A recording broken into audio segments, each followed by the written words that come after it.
So today, I was on a call with one of my mentees. He had a goal in mind. For him, it was having $30 million in liquid cash. He was kind of stuck in a rut. He wasn't able to actually figure out, okay, I have this goal. How do I get there? Well, I want to get there because of the goal, because of the money I want to have. And that's not always going to work. It might work on the short term for like 1, maybe 2, 3 months, but long term is not sustainable. So what you need instead is figure out the goal or like the definition of success and then why you want to get there. And it's outcome based, not effort based. So the umbrella of why, the psychological framework for infinite motivation, or you could also say the psychological framework for being driven. That's how I like to see it. I don't necessarily believe in motivation. I believe in being driven, and you're driven by figuring out why you're doing certain things. Now, Simon Sinek's so-called golden circle. It starts with the why, with the outer layer of the how, and then the outmost layer of the what. Simon teaches that most businesses are driven and run from the outside in, which means that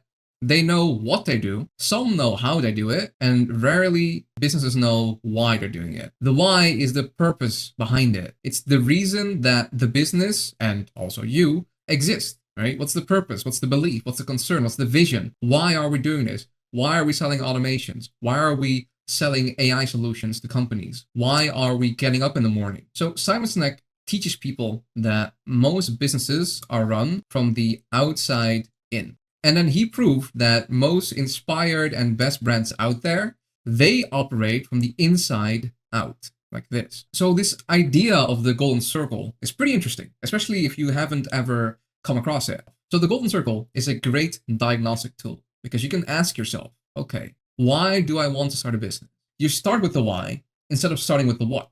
Most guys out there and gals out there, they start with thinking, oh, what I'm going to do is I'm going to build a multi-million-dollar AI automation company. So look at it this way.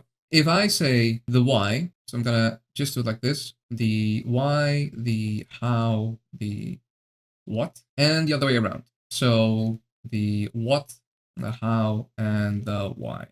So if I start as a normal, let's say, automation company, what am I going to sell? I'm going to sell AI chatbots to make it really simple for ourselves in a simple example.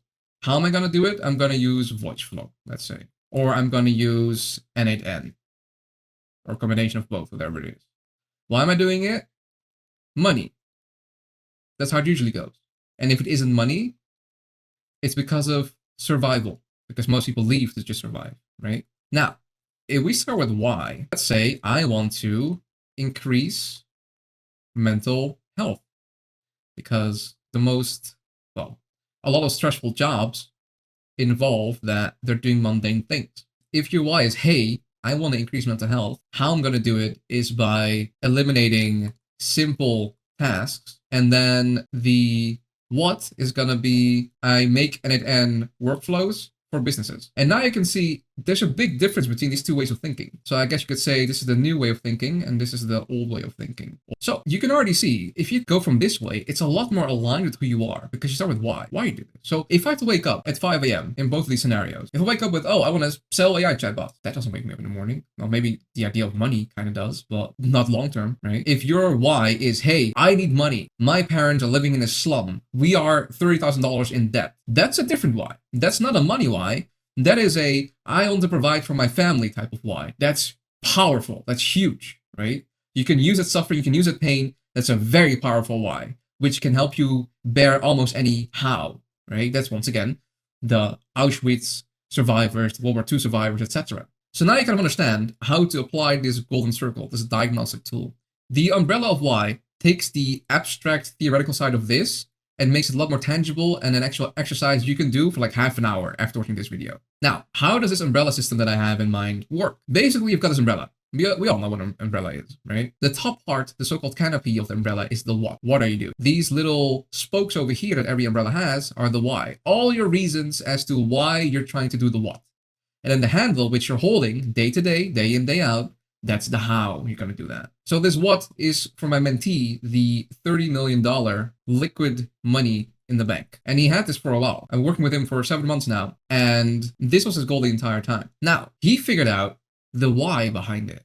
And he figured out this what, this nice major goal, is just a symbol of what he's trying to achieve. So for him, for example, he realized, well, if I have that kind of money, I can have a house and I can have multiple cars. If I get this, then I will be competent, because competent people are usually the ones who have a lot of money. If I have this, I am also able to take care of others instead of just myself. And then I said, okay, that's great, but you can dive deeper into this, because this is still pretty low resolution, as I call it. Right? Why do you want a house and car? Well, because I get freedom. If I drive my car, I feel like a free person. I can go anywhere I want. It's freedom, right? If I have a house, I don't need to pay rent to someone else. I have freedom of living where I want to live and not paying any rent to anyone else. If I can take care of others, that is a sign of leadership. Same with competence, it's also part of leadership, right? But if I'm competent and everyone else would be, it would make for a better world. No corruption, things get done easily, we get to the futuristic future we want to go to, right? And then leadership, because if I'm a good leader in times of crisis, a loved one getting up in a hospital, someone dying, whatever it is, I can take up the step. And why do you want to do that? Because you want to alleviate suffering. So you can see kind of already how you can dive pretty deep into the why of it all. And it all is kind of like a Russian doll, where it is one big Russian doll and it turns out, oh no, wait, actually there's something else underneath it.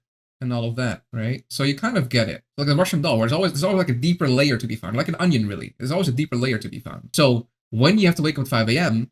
and you wake up with the idea of, hey, I want to become competent. I want to become a good leader because then I'm good to go in a crisis and people will love having me around. This is the collection of values, beliefs, concerns that make you you. And that will only help you.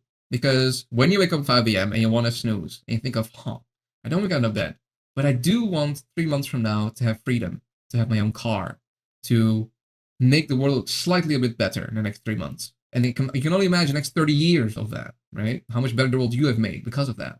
Because then you're once again the hero in the story. So that's how you can figure out this. So once again, this is the what. The what is usually pretty stable. It doesn't really change unless something life-changing happens, like you get into an accident, you lose a leg, you find a new loved one by accident, all those types of things. But all of these underlying values and the why, these are always changing, because once you get yourself to, let's say in this case, $20 million liquid by that time, maybe you don't want to be a good leader anymore because you already kind of are that. Maybe you want to be a thought leader instead, or an actual influencer instead. So then, step by step, these little whys can always change, but because you have it all in control, you don't get this issue of getting stuck in a rut or feeling like life has no meaning anymore. Because everyone who has this system of the umbrella and takes a look at it at least once a month to update it will not fall into this trap of, I'm stuck in a rut, every day feels the same, time goes by really fast because I'm not really doing much. Or, last month was just like a blur on my memory. If you have this type of umbrella that you keep track of and maintain properly, you will not have that, because you know exactly what drives you, you know exactly what gets you out of bed in the morning, and what makes you you, and different from someone else. And those unique parts of you, that unique fuel, that will get you out of bed in the morning. That will actually get you to go to the gym, because you want to be fit, in shape, become 120, 150 years old, and that's why I get up in the morning. It's not anymore, I want to get fit. I want to get in shape. No. It's, I don't want to die, right? I don't want to die early.